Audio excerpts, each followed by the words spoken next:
We are live, episode 3 of the Nosebleeds Sports Podcast.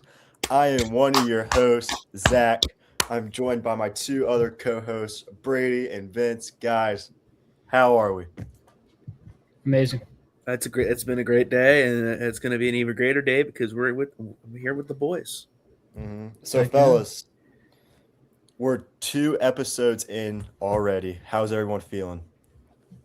I'm feeling good. I like this. I like doing this. I look forward to it every week when we do this. Yes, I do. Same here. Mm-hmm. So we've had amazing feedback just from the start, from episode 1 to now. I feel like we're getting a lot better at this. So we're gonna hit it off, man. We got a couple fun segments. I'm really looking forward to this episode. We're gonna talk a little White House UFC. We're gonna talk a little Will Wade. He made some headlines over the week. We got a local high school commit to a hometown hero. We got a little talk about that.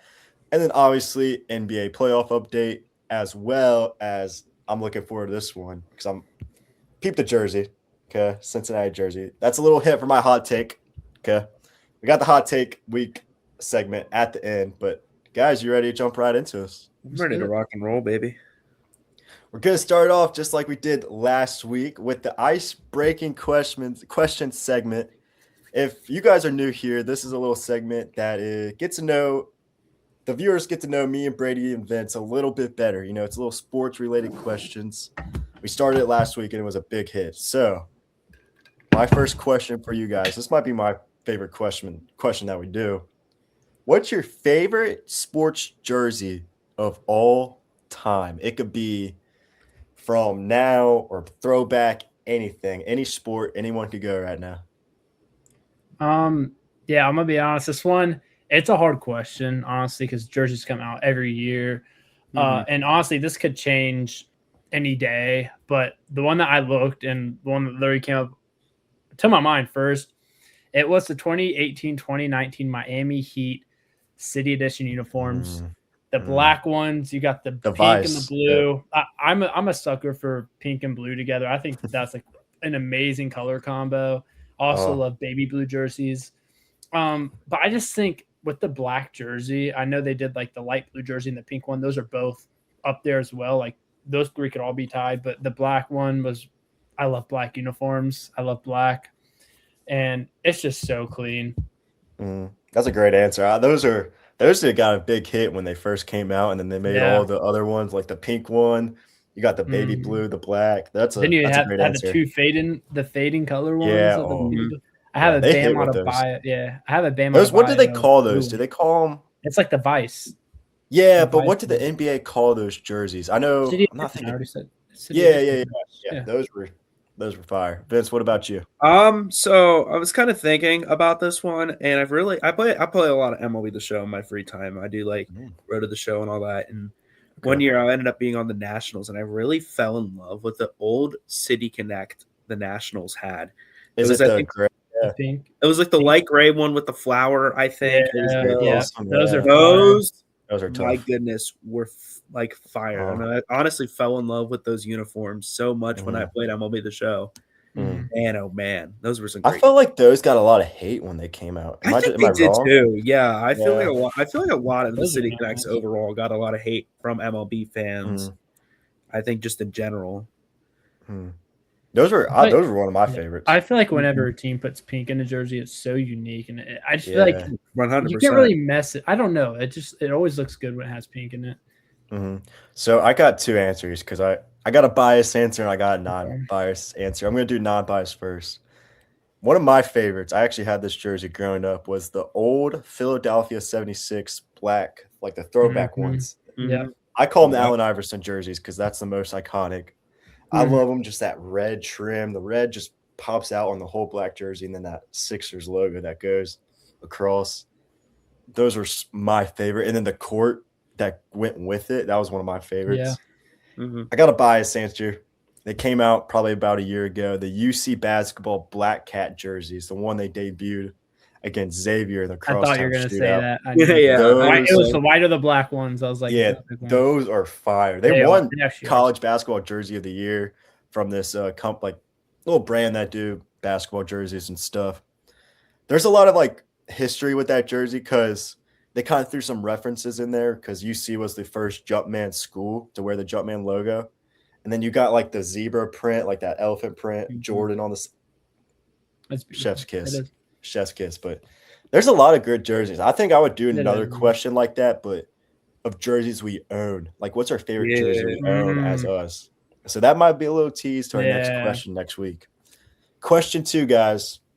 Which championship win would mean the most to you personally and why? Anyone who wants to go? I'll start with this, and I probably think Brady may have the same answer. I'm not 100% too sure, but we're going to roll with it. Give me a Notre Dame national championship. Personally, in my opinion, I think Notre Dame has not won a national championship since Lou Holtz has been head coach in 1988. They came close in 2012, and then they got smoked by Alabama. They came close in 2024, and they got smoked by Ohio State. I think it would be so much to the fan base, especially knowing now we have a head coach who's committed to winning a national championship in Marcus Freeman. I just think a Notre Dame national championship would mean the most to me because I've been an Irish fan. I've seen all the season. I sat through all those Brian Kelly years. I think, honestly, Notre Dame fans deserve it. And, yeah. Yeah, Vince, I don't think you needed to say what you think my answer is going to be because obviously it's Notre Dame. I think both of you guys know Notre Dame I've been deeply rooted with them. Since birth, I've had pictures of me literally in a baby crib wearing Notre Dame jerseys and all this. I'm ride or die Notre Dame, and it sucks I've never been able to see them, win that national championship. Yeah. And obviously in like 2012 when they played Alabama, I was like 5-6 years old. Like, you didn't really understand it at the time. Yeah, I didn't watch football at that time, really, but I was still a Notre Dame fan, obviously. But yeah, 2024, that was really I talked about last episode too, really heartbreaking for me. But yeah, it's just Notre Dame, man. I have to say it. I've been wanting to see one of my teams win a national championship. And just haven't got done, man. Yeah, that's before I die. I just got to see one of my teams. I don't care who it is. I just have to see one of my teams win a championship. But obviously, I think we all predicted who we were going to say. I got UC basketball, Cincinnati. That's exactly what I thought you would say. Again, like I mentioned it before, my dad's been taking me to games since I was 4 or 5 years old. Like, it's just a big part of my family, and just seeing that and all the games I go to and how invested I am with the program, it would mean a lot. And I said the Bengals Super Bowl too. I think they're so close, and they got there a couple years ago. Now you want to get it. And I would have said Reds, but they just haven't done a lot of winning like in our era of growing up and watching them. So it's hard to say the Reds, in my opinion. The last time I think the Reds truly had like a quote-unquote successful season, I would say, was 2012. And I think me and you, Zach, were like 5 or 6, maybe 7 years old. I barely, like, that whole playoff, I don't remember it. Like, I don't remember anything from the 2013 wild card game against Pittsburgh. That team is so iconic. The Brandon Phillips. Yeah. Was it Jay Bruce? Oh, yeah, it is. It's iconic. Yeah. Like, so much iconic names on that team that I feel like if you weren't a fan of the Reds, you wouldn't really know them now. But if you're Cincinnati, like, those names are rooted in you. Todd Frazier, I was such a fan of him. I remember. I think I had Godfather, baby. I had for my birthday. I think I wore like a jersey or something of him. It was some Todd Frazier. And my mom posted on Facebook, and he like replied and said something. I was so happy. Like, that was my guy. Those names, like you mentioned, like they had a great squad. And one of my favorite players was Sensu Chu. Like, I kind of remember the game. Sensu Chu's that's absurd Reds player pool. Now looking back on it, it's like, wait, that person played for the Reds? Billy Hamilton too. Billy Hamilton. Devin Mazzaraco, is that his last name? Is that Mazzaraco, bro. God, he had like the weird eye, bro. Dude, it was the downfall, man. It's we had great players, but that's it, man. With the ice-breaking segment, we'll keep adding on to this, different questions, a little different answers. These are one of my favorite segments to do because I think it lets the viewers know who we are and what we're about. So we're gonna transition to the high school basketball court, guys. We had a big commitment out of our area of Cincinnati. Kam Mercer, who was part of the 2028 class, he is now reclassifying to the 2027 class. He commits to the University of Cincinnati. He is staying home, hometown hero. Guys, this is huge, just not for the city, but for Jerrod Calhoun, who just got to Cincinnati in March, and he's already landing a 5-star recruit. Vince, I know personally you have seen Kam Mercer play. How would you rate his game? Oh, he's a really, in my opinion, a good player. I've seen him play once. It was at Xavier University, ironically. But I saw him play once at Xavier. It was against Hamilton, the team the high school I graduated from. Yeah, I have some statistics from that game. That was a game where Princeton was up and down. They ended up blowing it out. They ended up getting a good 15-point win. Mercer on the night ended off with 20 points and I think in total 4 rebounds. So he ended up being the leading scorer alongside Amir Gill, one of his teammates. He's a great player, and I think he's dominated throughout the entire year, and I expect the same from him next year. Yeah. I think this is a huge pickup for Jerrod Calhoun and the Bearcats. Yeah. Brady, I want to ask you, how important do you think it is for a first-year coach to go out and get that local talent, and he's not even 3 or 4 months in the job? I think it's crazy. If my stats are right, I'm pretty sure he's one of the highest rated recruits UC has had landed in the modern recruiting era. Yeah, it's right up there with Lance Stevenson. Yeah, and I feel like also a lot of years since I feel like Cincy Bearcat fans have watched like elite local talent, like good players. They've always gone to like schools out of state or some blue blood school. Yeah. Not really going to like the Xavier UC. And I don't think like one player can change a program. No. In my opinion, I think it's an entire team. You got to stack that talent up. But I think the Bearcats can finally start building a wall around Cincinnati again. Kam Mercer is a great start to that. He's an absolute unit on the basketball court. Yeah. And if UC can consistently win local recruiting battles, the ceiling of the program, it's going to change. Yeah. Like I think a lot of people underestimate the talent that Cincinnati has in high school basketball. There's a lot of dogs. I was just about to get into it. Yeah, I was just about to get into it. Calhoun is trying to make Cincy relevant right now. He's not waiting. Yeah. This is big for him. So before I go into what I actually have wrote down, I did want to mention a little bit about Mercer's game. He just reminds me of an old like Bearcat guard.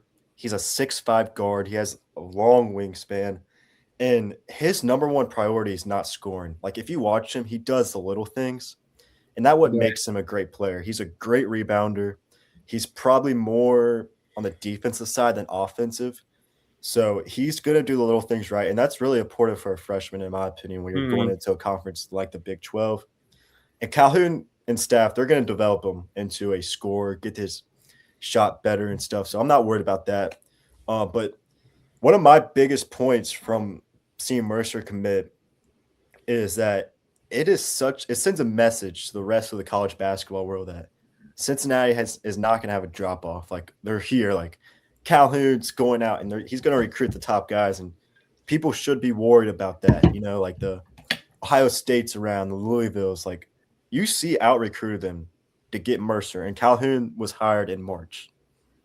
Like that's just, I don't know, that was crazy to me. But Brady kind of teased it a little bit. I thought this was really interesting. Cincinnati, guys, they have 3 players in the top 100 in the 2027 class. I think that's the first time since 2000 that's ever happened. They got Kam Mercer, Josh Tyson out of Lakota West, and Isaiah Mack Russell. All those guys are dogs. So all those dudes has taken a visit with Cincinnati. We already got one. I know Josh Tyson is a big priority for Calhoun and staff. So, man, that's And I have seen also Tyson play too. He's a dog. And another player, I think, his teammate, Bryce Curry, we see him potentially commit? He's a teammate of Tyson's at Lakota West. Could we see him commit to UC? You could. I don't think I've heard anything about him getting a visit yet, but I know I can confirm Tyson and Isaiah Mack Russell has gotten visits with Cincinnati. So again, man, Cincinnati has some of the great players in high school ranks, and look out for Calhoun. And I kind of want to discuss Calhoun a little bit. It feels like he hasn't been here this long, and he's already exceeding my expectation as a fan. He's built a roster, a very talented roster, in my opinion. Guys, this guy was hired March 24th, and he's already got a 5-star. The players he's recruiting in the portal are elite players. I'm not going to say they're superstars because there's a big difference in my opinion, but they're elite. And I just feel like there's a real buzz with UC basketball right now. Calhoun is just exceeding my expectations as a fan. So that's a little local basketball Bearcats talk, guys, from us. You guys got anything else on this? Nothing. No, I think we covered it. Yeah, so look out for Calhoun, man. He's firing right from the start. But we're going to go from the hardwood to the octagon. I know Brady's excited for this one. Really excited. The UFC White House event. All right, Brady, you want to take this one away? I'm going to take it away. So, yeah, this is real. They have began construction on this project. I don't know if you guys have seen, but the UFC Freedom 250 is set for June 14th. It's a Sunday, which is America's, I think, 25th. It's something with America. I think it's their 2050 thing. And then it's also aligns with Donald Trump's birthday. I believe he's turning 80, if I'm not mistaken. It's 79 or 80. I believe it's 80. For sure. So it aligns with his 80th birthday. It's one of the biggest spectacles in UFC history. We've seen UFC take place at the Sphere in Las Vegas. That was insane.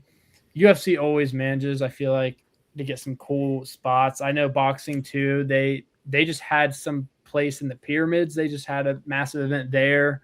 I don't know if you guys had seen that. The background literally was the pyramids, like that. Yeah, that's insane. Like, I don't care if it doesn't host a lot of people. Like, stuff like that is so cool to watch. Yeah, right. But this fight card is stacked. It has a lot of big names in it. I feel like every fight there's a name, and I'm not like the biggest UFC person. I'm trying to get into it, but like I don't have crazy ball knowledge. But every fight on this card, I know somebody that's fighting. And the biggest standout here has to be Ilia Topuria and Justin Gaethje. The main event, Topuria is arguably one of the greatest pound-for-pound strikers in MMA right now. And Gaethje is still a dog when it comes to that as well. I feel like there's zero chance this fight is going to be boring. It's going to be crazy. I think Alex Pereira and Cyril Gane also is pretty fascinating. If Pereira wins, he could become UFC's first 3-division champion. Wow. But Gane I feel like it's such a weird matchup because of his movement and technical striking at heavyweight. This fight is still massive, though. Be tuned for that. This is, I'm so hyped for this. Oh, yeah. I think it's going to be a big event. And then this entire event is just pure entertainment. You got Sean O'Malley. I feel like that's a name. That's well known. If you don't watch UFC, you still know that name. I don't know if Vince knows him or not. Sean O'Malley, he is playing UFC, fighting. Really. Yes, he will be fighting, though. Michael Chandler being on the card also just guarantees it's going to be war. And you got Bo Nickel. I feel like that is a name where a lot of people are like, oh, my gosh, this fight's going to be boring because he just grapples the entire time. But this is a big stage, and this shows that the UFC believes he's a future superstar. And I feel like in a couple of weeks, when it's about that time, we will dig a little deeper into it when it's almost fight time. Yeah. But there it is, man. I don't know did you see the venue, like the layout? I think that just it looks sick. I agree. Amazing. And I think the backdrop, I think that's going to be awesome. And if you're not a UFC fan, I think people are going to just watch simply because of how big a deal it is. And Vince, I wanted to ask you, I'm not a big UFC guy. I know you don't really follow it, but how excited are you to see this event take place? I mean, I'm decently excited. I mean, it's going to be I think the spectacle of it, I think, is really cool. I'm not like a big UFC guy. I mean, may I watch it? Maybe. I'm not saying that like it's like, oh, this is not going to be, it's going to be a trash event. No, I'm not saying it like that. I just don't really have a general interest in UFC, but I may sit down and watch this. The spectacle behind it, just to see the spectacle of it, honestly. It sounds like it kind of draws me in a little bit.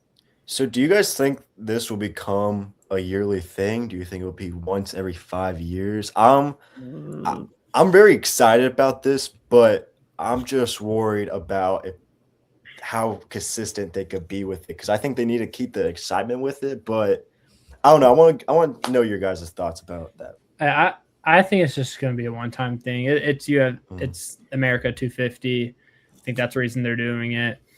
And I think it would be cool. Maybe once every year the UFC does like an event at somewhere cool. Boxing does some in cool places, like I just said, the pyramids.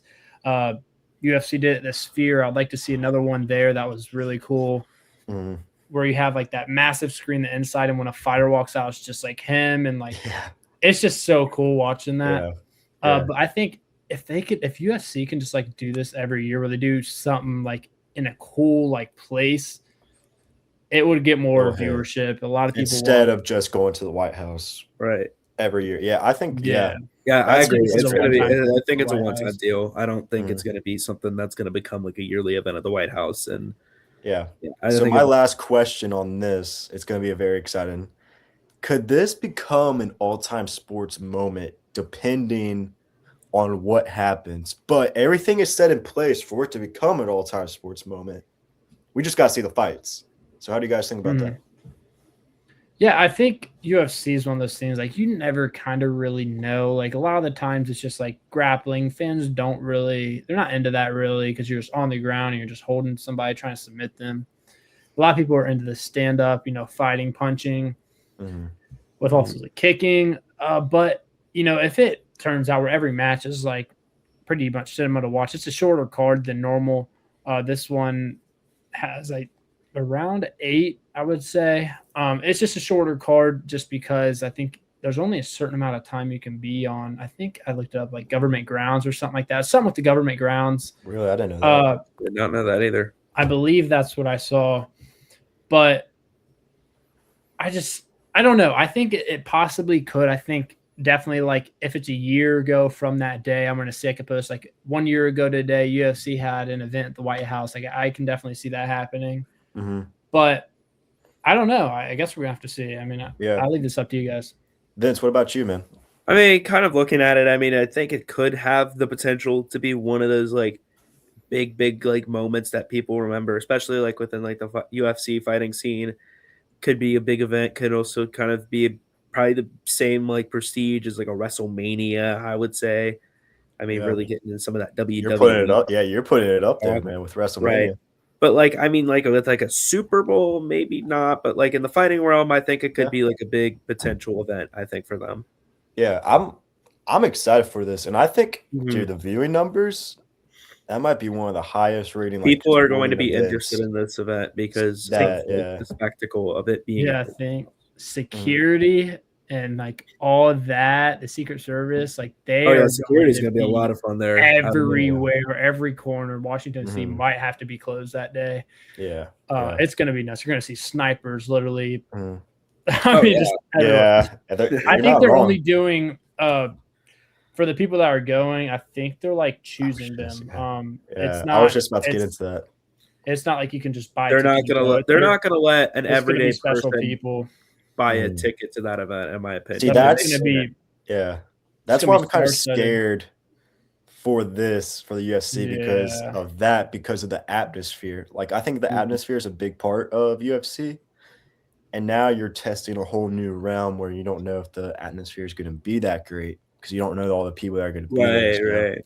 That's kind of my only concern. Yeah, one of the issues that was talked about too, Dana White talked about it, was the lights that are going to be hitting the ring with all the bugs that are going to swarm that light. They're just trying to hope like bugs are not going to be all over the fighters and stuff because this is outdoor. I don't know. I can't really recall an outdoor event before. I don't recall UFC ever doing an outdoor event. Maybe I'm wrong on that. Somebody could correct me, but from what I've seen, I've never seen an outdoor UFC event. I've never seen UFC outdoor events. Hey, WWE can do outdoor with the lights, and hopefully it's not a big deal for them. So that's right. Yeah, that is true. But that's a little White House UFC event. I'm excited. I'm very excited to watch this. And I think a very non-UFC fan like me and Vince are just going to sit down and watch this just because of how big of a deal it's going to be. So that's the White House UFC event, guys. Anything else? I think we covered it. All right, we're going to transition back to college basketball. My least favorite coach, least favorite guy ever. I don't like this guy. Will Wade has made national headlines last week with getting commitments from guys that have been drafted, guys that have signed 2 different NBA contracts. His average age of his team currently is about 24, 25. This is just killing the college landscape. It sucks. It sucks because this is what we're trying to fix with the 5 for 5 about to get passed. That's going to be a big deal. But Will Wade is just – he's killing it, and he's killing it. And I kind of want to discuss a little bit what's going on. So I'm going to start off. Will Wade left McNeese State to go to NC State, and he's only there for 1 year because he wants to go back to LSU. What are we doing? I think that's terrible. Oh, 100%. He's building this roster that is just breaking every ethics in college basketball. One of his biggest commits was RJ, I think it's either Lewis or Luis. He was Big East Player of the Year, guys, 2 years ago. 2 years ago. He's 23 years old, and he has signed 2, not 1, 2 NBA contracts. And Will Wade recruited him, he committed, and now he's going to fight in court to get him eligible. And then he's just going to keep going when it gets denied, and he's going to keep appealing and appealing just to get him eligible. I want to get your guys' thoughts on that real quick. I'll start this one off. I honestly just think it's terrible for college basketball, and I think it's just ruining that atmosphere I think that college basketball has. If I feel the thing should be is if you sign a professional contract, you have to forego that college eligibility and you can't get it back. Correct. Now in this modern world, you have people who are signing NBA deals and are able to go back to college basketball and play. Look at the example Alabama had last season with that G League player. Mm-hmm. I just think it's terrible what Will Wade has done for college basketball. Also, I feel like he just also too does not have has a very lax commitment. Going from McNeese State to NC State. I understood that. You want the power conference job. Take it. Go for it. But then to go from NC State to LSU after 1 year is just diabolical, bro. It is. He had all that trouble in LSU. Right. Came up. He got fired from LSU. And then I think after he got fired from LSU, he went to McNeese State. It's just I'm shocked. Though, my kind of final thoughts here on this a little bit. This is going to become the reality of college basketball, sadly, as much as I hate to admit that. I feel like it is.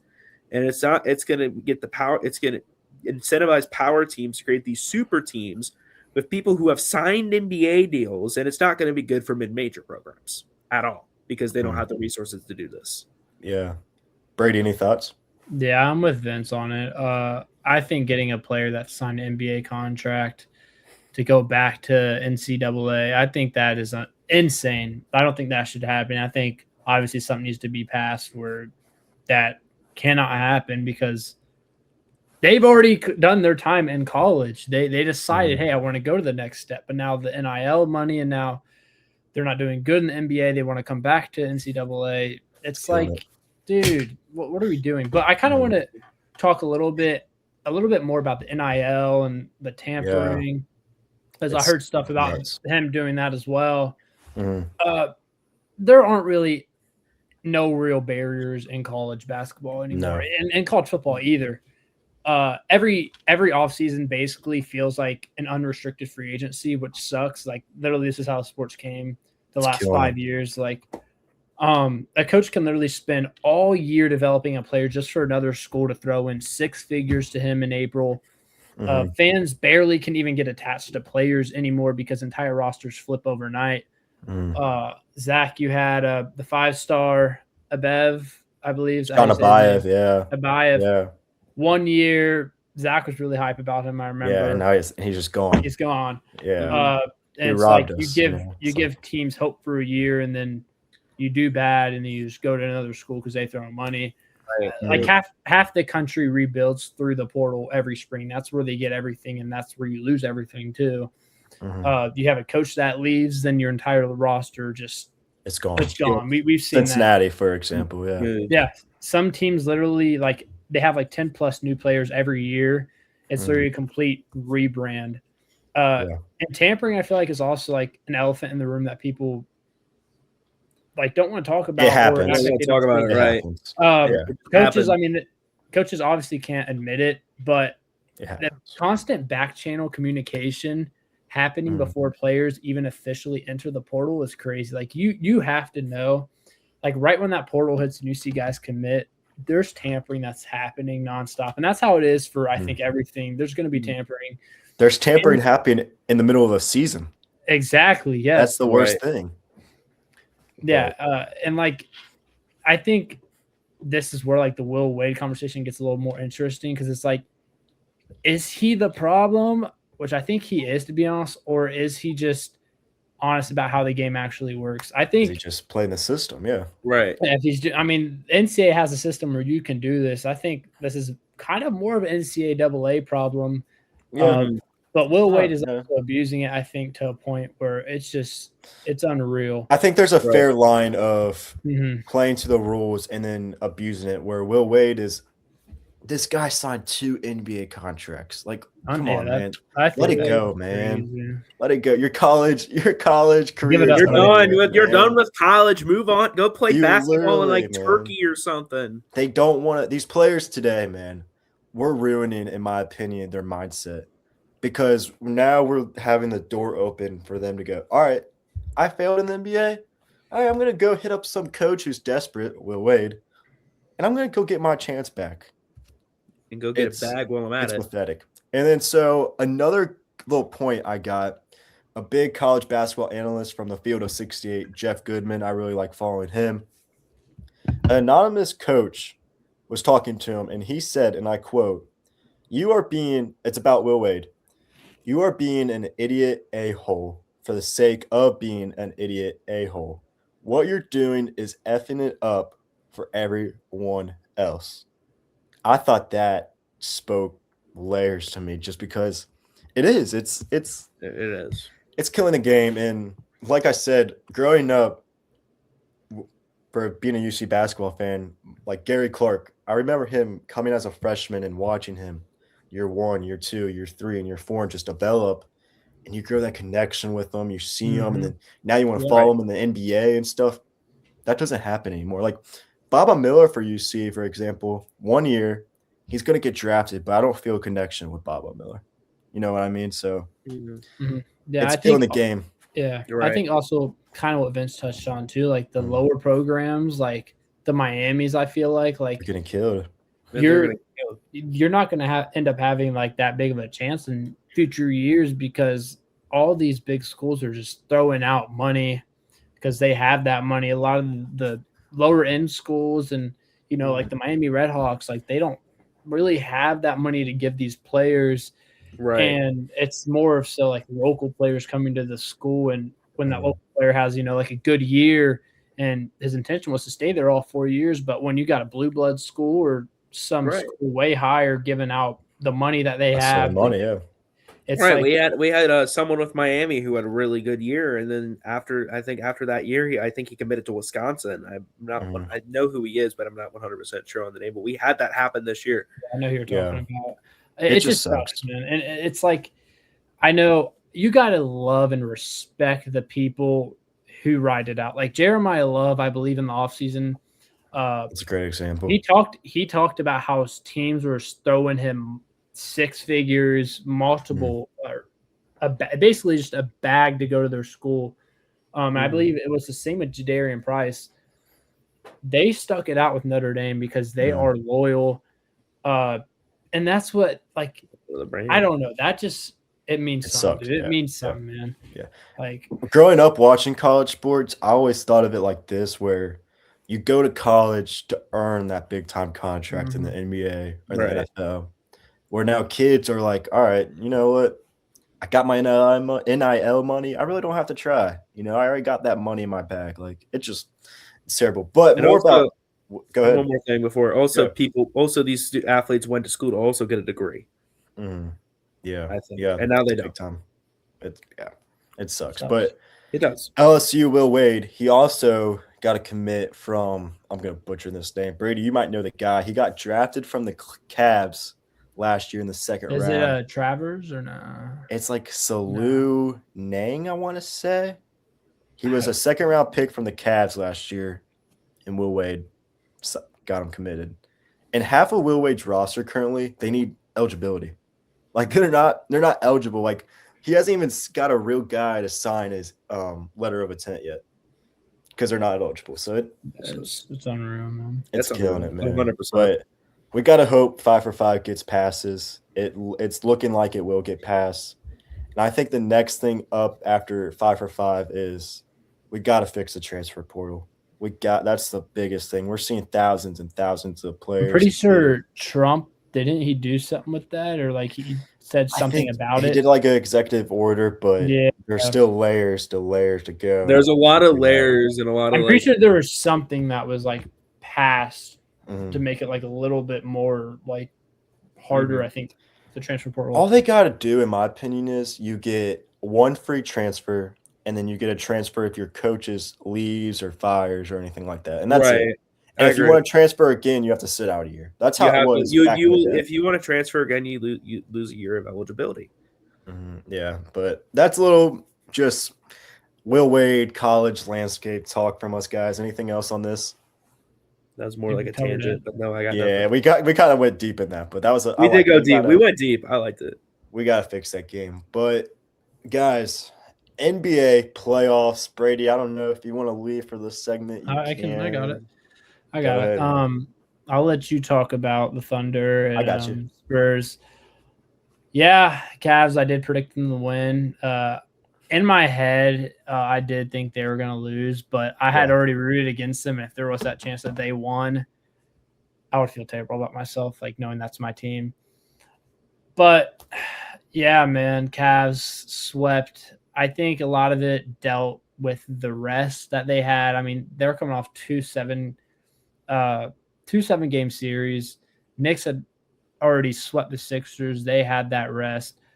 And they I believe went – or they – round 1, 2, they destroyed them. So, yeah, the Cavs just – the rest was not good. And that game 1 – it was awful, man. I mean, I was watching them double team Sam Merrill, and they always just had a shooter open. Mikal Bridges is insane. He was just throwing stuff up and making it.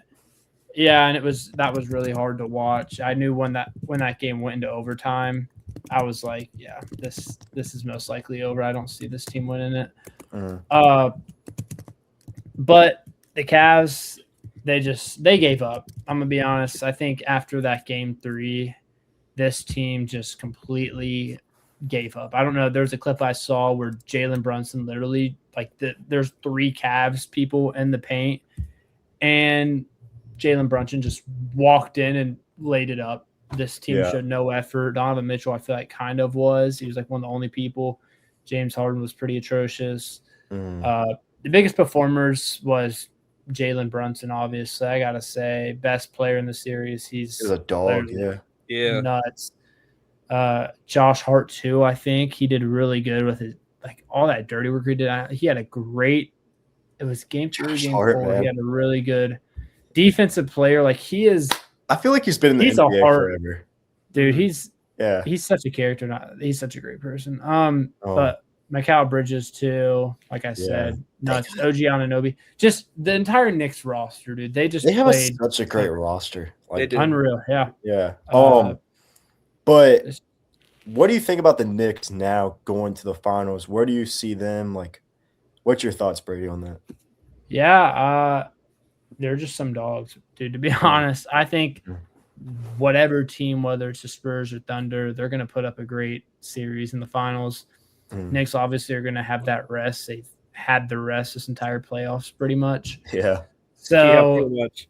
I mean, 11 in a row. If rest doesn't play a big issue in the West, I think we have a great series here. If Thunder, the Spurs, whoever goes to the finals, if they're not, worn out, I think we have ourselves.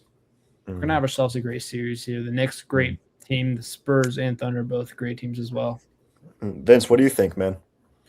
Just the Knicks just overall dominated that series. I feel like they just had their foot on them that entire stretch of the way, and I'm really interested to see how the Knicks can do, especially against the powers out west and the Spurs and the Thunder.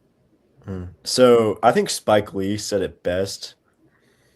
If the Knicks win the championship, you better not let it be in New York, because New York's gonna explode, bro. And or not, I think it's gonna go insane. Do you see like the watch parties they have? You got people crowding the streets. You got Madison Square Garden already packed out without the Knicks being there. Like, it doesn't matter where it is. The police are all over. They're trying. Even if the Knicks lose, it's gonna go insane. It's still gonna go crazy. It's gonna be it's gonna turn into Gotham. Yeah, we're gonna need Batman to save this city. I also think it's gonna be a lot more crazier too, because like I saw something saying if New York got to Game 6, it would be on the same day as a World Cup match. No way. Yeah, I think France and Senegal are going to play at at the same time as Game 6 of the NBA Finals in New York. New York is not going to survive if they win at all. I would not. I don't think they'll survive, bro. Yeah, the World Cup starts on my birthday. That's pretty exciting. Yeah, that's pretty cool.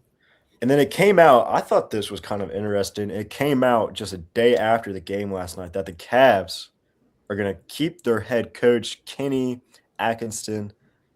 Any thoughts on that, Brady, as a Cavs fan? There was some stuff that came out about, I don't know if you've seen like his pregame talk against the Knicks. It's do or die. You need to win. And he was just, I don't know, did not get me hype whatsoever. Like, if you're in that situation in the playoffs, chance to go to the finals, I want my coach like losing his mind. I want him going crazy. I need him screaming. He was just talking to them like they were kids, like very lightly and softly. And then he talked about analytically winning the series, or that was stupid. Obviously, now we've been destroyed every game. But I can't say I dislike him. I know Jason Kidd, if he wasn't going to get signed, was the top head coach to be in that position, the candidate. But his first start in Cleveland, he had that insane start, one of the best Cavs starts of all time. It was like, I think we won the first 19 around games. He went in a crazy streak. But yeah, I think I also saw a part where James Harden, they're looking at locking him in a little bit longer.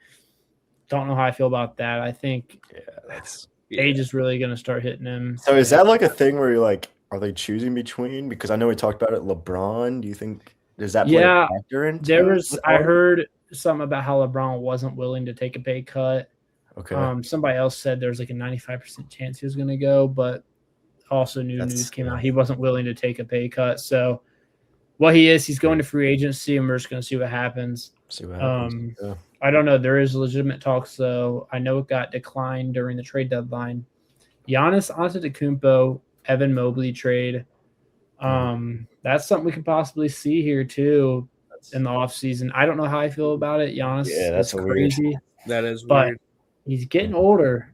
Evan Mobley is still young, so I don't know. That's it. The Cavs got a huge offseason, maybe the biggest offseason for any NBA team. But I heard it was going to be a full rebuild for the Cavs here in this offseason. So it's going to be entertaining. I think the free agency talk is going to be crazy on this podcast with NBA.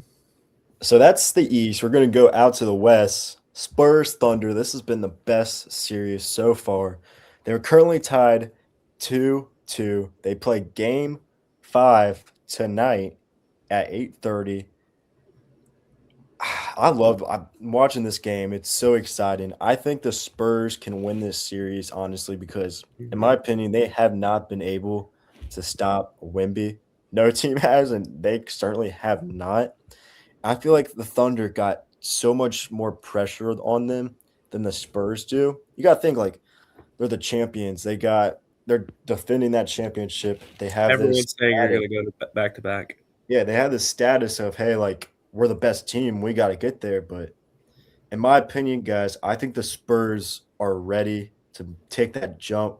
I think what's helping them is we're watching Wemby develop into elite of elite, and that's like my highest category of NBA players. And I'm excited to see what happens here in the future in the game tonight with this Spurs Thunder matchup. It's been so entertaining. Mm-hmm.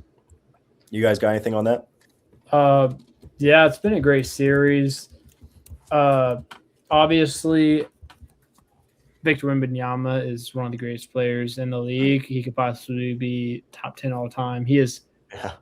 And I don't know if you saw his half court buzzer beater he had too. Like he is just insane. He's insane, dude. Also, a fun fact too. Obviously, Game 5 is tonight. Series is 2-2. I don't know if you guys saw, but Victor Wembanyama had. Thunder has scored 82 points in Game 4. Bam Adebayo scored 83 in a game. Like Bam Adebayo literally outscored the entire Thunder team. That's actually crazy. That's actually a little crazy. Awesome. But yeah, I think obviously, I don't know if you guys saw like the little chart to it, Shai Gilgeous-Alexander, and like the amount of shot attempts he's had and the amount of times he's fought on each shot. Mm-hmm. I think that's crazy. The amount of times he falls. Hey, that's crazy coming from you, from your hot take. No, I don't care. I still stand on that. Okay. But yeah, there's a big game tonight. Oklahoma is now they have the swing game of the series. So this is big. Game 5 tonight. I'm excited to see what happens. This is gonna be big. I'm excited to tune in. Next episode, we're gonna dive deep because I'm guessing we're gonna get a future finals matchup, but we're gonna have it. I think we're gonna have it hopefully next week. Yeah. That's NBA talk. You guys got anything else? I think we covered it, boys. Let's go in to our favorite segment. We're gonna do some arguing. We're gonna do some arguing with Mon. So, hot take segment. Who wants to start us off? I gotta go last for Mon. All right. So, I was kind of thinking hard about this. Okay. Did not know really where to go. So I went to my old rusty friend known as the NFL, the National Football League. Looked at everything, had a thought. So here's my hot take. Could be very wrong about this, but here we go. I think kind of similar to what I had last week. I think the New England Patriots missed the playoffs. And I say that for a few reasons. For one, there's a lot of offseason drama with Mike Vrabel. I think we've all seen that offseason drama with Mike Vrabel, with him, all that. Two, I think the rest of the AFC has gotten stronger. Look at Buffalo. Look at Cincinnati. Look at Baltimore. Look at Kansas City. These teams are reloading. Some of them are rebuilding. They're kind of getting back onto their feet, but they are reloading. I think the AFC this year is probably going to be the best it's ever been, probably in a minute. And I think New England doesn't make it back. I think they just missed the playoffs entirely. I'm 50-50 on that. I kind of agree, but I kind of don't. I do agree because I know how hard their division is, especially like with the Bills and them just going back and forth. The Bills and the Patriots are always going to be going back and forth. And I also see the Mike Vrabel thing because I think that's going to be a distraction too. I know it's just like it's happening, but I feel like more stuff's even going to come out more and more and more. But I don't know. It's hard. I thought Drake May played good. I think May played really well. There's still the rumor with the AJ. There's still the rumor with the AJ Brown trade. Like you don't know if that's happening or not. Like they said it's supposed to happen. So I don't know. I'm split on that. I'm torn. I don't know. Ready? Yeah. I don't know. I think this team is going to make it. They might be a lower seed, and I could possibly see them just going out first round. But you got Drake May. You got to think.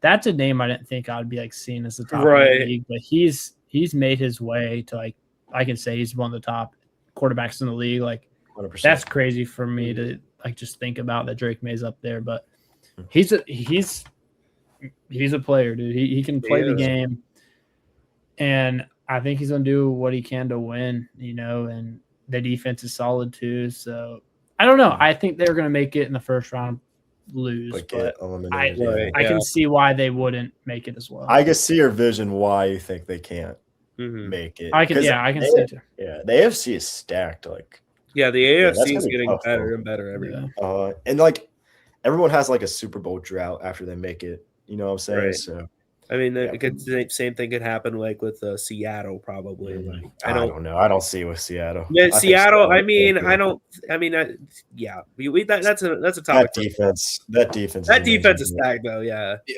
That All right, defense. Brady. Mike McDonald, man. You ready? I'm ready. This is kind of going. It's kind of like my last one. It's same wavelength of that. Okay. And this may not be hot for people, but I'm taking Curry over Kobe all time. You think that's hot? No, I said it's not hot. No, I ain't hot. That's hot. But I know a lot of people will ride or die for Kobe. Mm-hmm. But I would just want to say Curry, first off, changed the game. One of the greatest, or the greatest shooter of all time. Not one of the greatest shooter of all time. The greatest.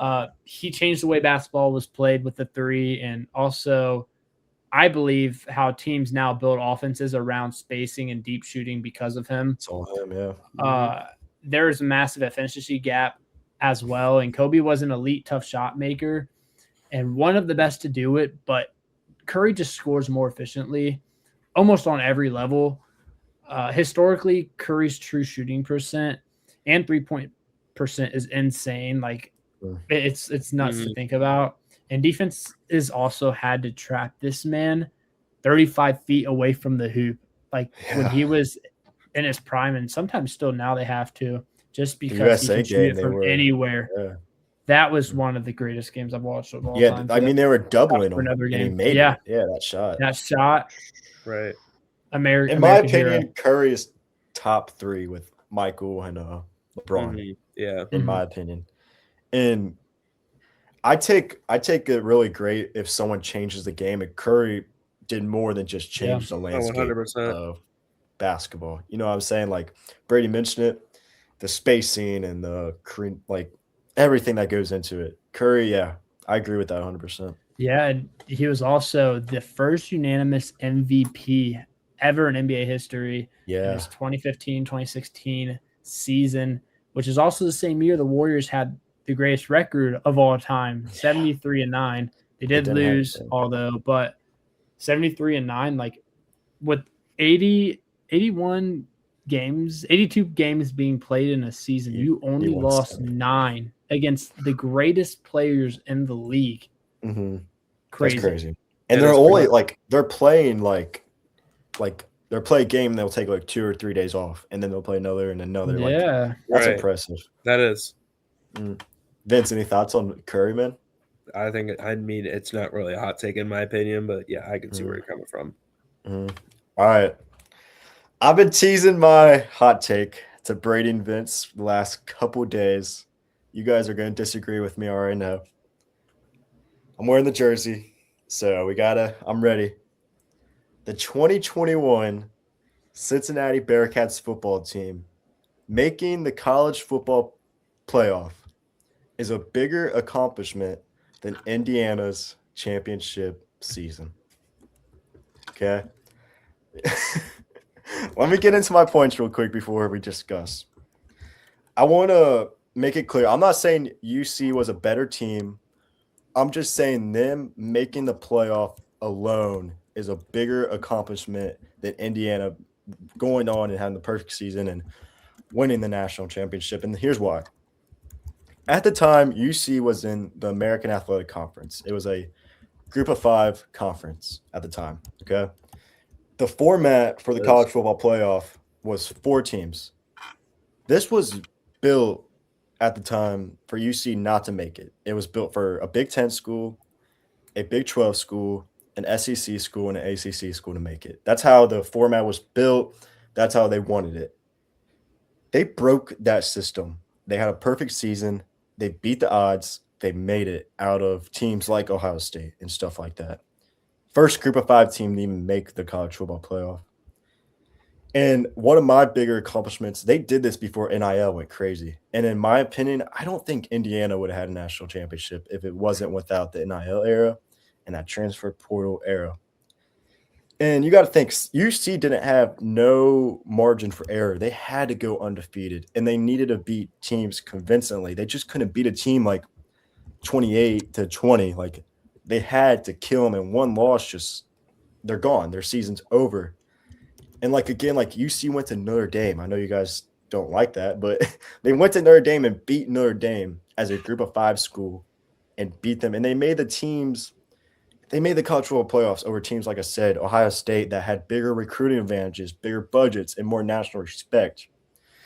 And yeah, you might say the schedule was weak, but UC like had talent on that team. They had 9 players drafted in that 2022 draft.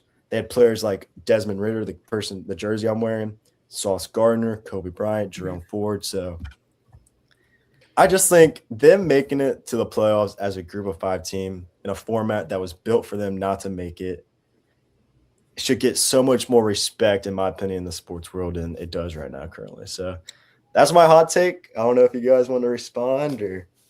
I will say, before I kind of dig deep on this, I feel like this would be like a perfect topic for this. Is something we could spend like 2 or 3 hours talking about, in my opinion. Mm-hmm. I will say that, but Brady, I'll let you start off with what you got to say. Yeah, I'm gonna be honest. I think Indiana's was harder or better, not harder. I think it was better. You got to think, dude. Indiana had to survive an entire Big Ten schedule every week. Okay. There were no really easy stretches when you're playing teams like Ohio State, Michigan, Penn State, and top conference competition all season. And I feel like Cincinnati's AAC schedule simply just wasn't as deep or physical week to week. Obviously, you had that Notre Dame game you won in South Bend. That was crazy. That was still heartbreaking to me, to be honest. Yeah. But here's like the case for me. A perfect season and winning the national title is the ultimate goal in college football, and something that not a lot of teams are able to do. Cincinnati's run obviously was historic, but they still lost in the playoff. Indiana beat some really good teams throughout that season. Going on the road to play Oregon, that was a game I didn't think they would have won, and they did. And then Indiana historically was a worse football program than Cincinnati entering their rise. I mean, UC had, recent 10-plus win seasons before that and good recruiting for a Group 5 school, but in the AAC dominance. But Indiana was historically a bottom-tier Big Ten conference program for decades. In 2020, I believe they had like one magical season. Michael Penix, baby. Yeah, but Indiana would have had to survive a much harder schedule. I just think the expanded playoff gauntlet too. I know that was a good topic for you. It was easier for them, but you have to play more games. You have hard teams to play as well, more ranked opponents. But I don't know. I don't know. So I see your points, but it's just I don't know. The format was built for them not to even make it. And then I agree with your stance of Indiana being historically bad, but I personally think they would still be bad if the NIL era didn't exist. Yeah, and I can see that. The NIL era definitely helped them. In my opinion. Got to think though too, being a team like Indiana, when you're in a conference with Ohio State, Michigan, I just talked about, and winning 15 to 16 straight games, that's crazy, especially for being Indiana. I don't know. That's just my point, though. Is I'm saying I don't think they would have beat those teams if they didn't have the NIL. That's what I'm saying. I just think if you look at pure accomplishment, too, I just think it's Indiana. I don't know. Big Ten championship. Yeah. That's why I'm not trying to say UC was a better team. You know what I'm saying? I know them making it was a bigger accomplishment in my eyes. But Vince, you got it. What do you think? Okay, so here's what I'm going to say. I feel like UC had really set up the foundation for that 2021 season to be successful. It was built. Look at 2019. That was a really good year. You guys had some unlucky losses. I mean, you had the loss to Ohio State. You lost twice to Memphis. 2020, you had that undefeated season where you lose to Georgia in the Peach Bowl. That team was good too. Yeah, that team was really good too. So you had that foundation built for 2021, and you had that foundation built under Luke Fickell. Look at Indiana. I'm going to take it further than what Brady says. They were the most historic losing program, not just in the Big Ten, but in college football in general. The last time they had made a major bowl game, the last time they made the Rose Bowl, 1967. Okay. Yeah. So And especially when you have a head coach. I'm sorry, Zach, brother. Okay, keep going. Okay, I got to continue. They had a head coach who had come in, Curt Cignetti, who had coached at Indiana IUP, Elon, an FCS program, who had James Madison, and then you're coming into Indiana and you go 11-2, and then now you go 16-0, especially when you play teams like Ohio State, Oregon, Illinois, Penn State, and look at the teams who they played in the playoff. Alabama, Oregon, Miami, teams who had been who were tough, had beaten those tough opponents. I'm not saying UC's run should be discredited. No, they had a great run. But there was also some, I mean, you also said they had to beat those opponents convincingly. There were a few games Cincinnati had where they had a few scares. I think that's true. Tulane was a scare for sure. Tulane, Navy was a scare, I think. And then you guys had a lot of scares. I don't know if you remember the Tulsa game. It was the college game. Oh, yes, game. The Tulsa game. We got like 4 stops, and they were on like our 3-yard line, and we got 4 straight stops and won. But I don't know. I have to. I just feel Indiana's wins compared to UC were a lot more convincing, even if it is a tougher conference. That's I thought that would be like your comeback, but for both you guys, and I agree. But UC had NFL talent on the team. Like that's I don't know. I gotta agree and disagree. Indiana had a Heisman trophy. Yeah, Indiana had a Heisman. But they wouldn't have got him if they didn't have NIL money. Oh, come on. I mean, you guys got to see my point. Okay, you can't tell me you would have said Fernando Mendoza was going to win Heisman. Like, I don't think that name last year. Nobody knew who Fernando Mendoza was last year. The only reason knew who Fernando Mendoza was after that Cal Stanford game where he gave that speech. Maybe a few people would know that. No one knew who Mendoza was. Everyone knew who Desmond Ritter was. Yeah. I don't know, fellas. I gotta agree to disagree. This is why it's a hot take. Yeah, this is why I like that we actually debated. I will say that is a solid hot take. It's a hot take. That we debated one. I just feel like, man, making a 4-team format, a format where UC is supposed to be left out, was just a greater accomplishment than what Indiana did. And that's not discrediting what Indiana did. Don't like twist my words. You know what I'm saying? No, I hear you. But yeah, I think the UC making the playoff, like. Take the Indiana side out of it, just UC let alone. That should get so much more respect and in the national spotlight, in my opinion, for them making the playoff. I agree with you. Cincinnati doing that was crazy, but I think also Cincinnati was a team where when people saw them in the playoffs, I'm pretty sure 90% of people beside people in Cincinnati knew that they were like, yeah, Cincinnati's definitely getting blown out this game, and they did. I mean, Indiana was a team where they didn't really get blown out, though. I know, but they kept it close, but we couldn't hold on. Yeah. But with Indiana too, that's a team where I think they could see them winning too, but also I think a lot of people also saw them getting upset, but they didn't. Yeah. We for sure got to do a whole episode on this because I know we can't. But I agree. Little like small hot take too. If UC would have gotten Michigan in the playoff, I thought we would have beat them. We don't have to discuss that, but that's it, man. Nosebleeds episode 3. What a fun episode, guys. What a fun episode.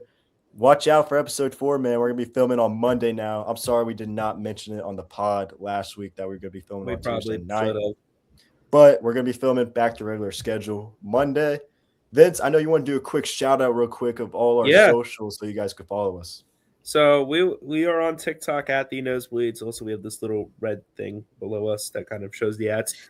We also have IG. We have our IG. We're going to try to start posting more on there. We need to. It's going to be at _Nosebleeds_sports. We also are on X. The at there is wrong on the red thing, but that's not a huge deal. It's going to be Nosebleeds, PORS. That is Nosebleeds, PORS.